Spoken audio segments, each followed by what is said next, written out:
Hey Farm Bureau, thanks for joining us for our Week 6 General Assembly update. Just over half of introduced bills survived crossover this week. Out of the 746 bills introduced in the Senate, only 459, or 62%, will have the opportunity to be heard in the House.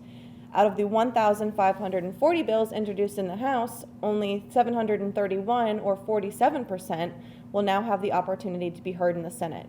Jake, how are Farm Bureau priorities faring? At Legislative Day, we presented 26 bills that were of critical importance to Farm Bureau.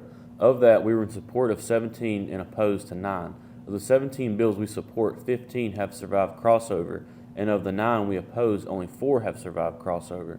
With 3 weeks of session remaining, there is still work to be done, but we are pleased with our progress towards our priorities so far. Caitlin, what's the latest with the budget? This Sunday, February 18th, the House and Senate Money Committees will meet to release each chamber's respective budget. Let's back up. In December, Governor Youngkin presented his budget proposal to the General Assembly for the next biennium. During session, senators and delegates have opportunities to submit budget amendments to propose changes to the Senate and House Money Committees for their consideration. After each body releases their budget this week, both the House and the Senate will vote on their chamber's budget, and then a conference committee will convene to negotiate the differences between the two to ultimately come to a consensus and then report that communication to the governor. Join us next week for an update on what Farm Bureau priorities made it into the budget. Jake, what is the latest with Van Valkenburg's Senate Bill 697?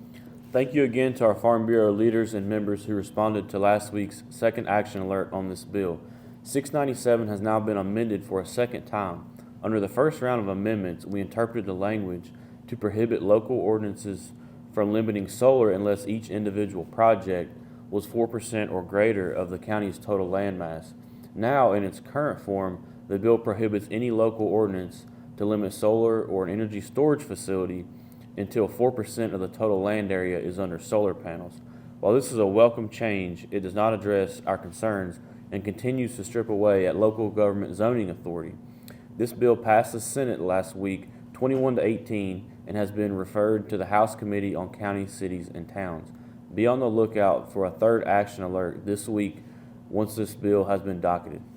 Switching gears, a set of companion bills have gathered a lot of attention this week. House Bill 1306 by Delegate Orrock and Senate Bill 663 by Senator Hackworth direct the Board of Veterinary Medicine to regulate, inspect, and register all satellite offices where veterinary medicine is practiced.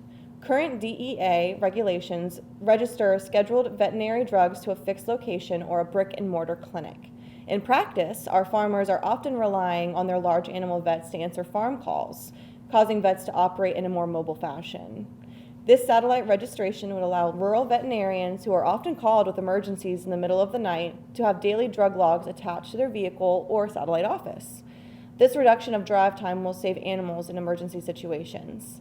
Unfortunately, House Bill 1306 failed to pass this week on the House floor, but since its sister bill, Senate Bill 663, passed unanimously out of the Senate and House Health and Human Services Committee this week, the legislation will continue to move forward.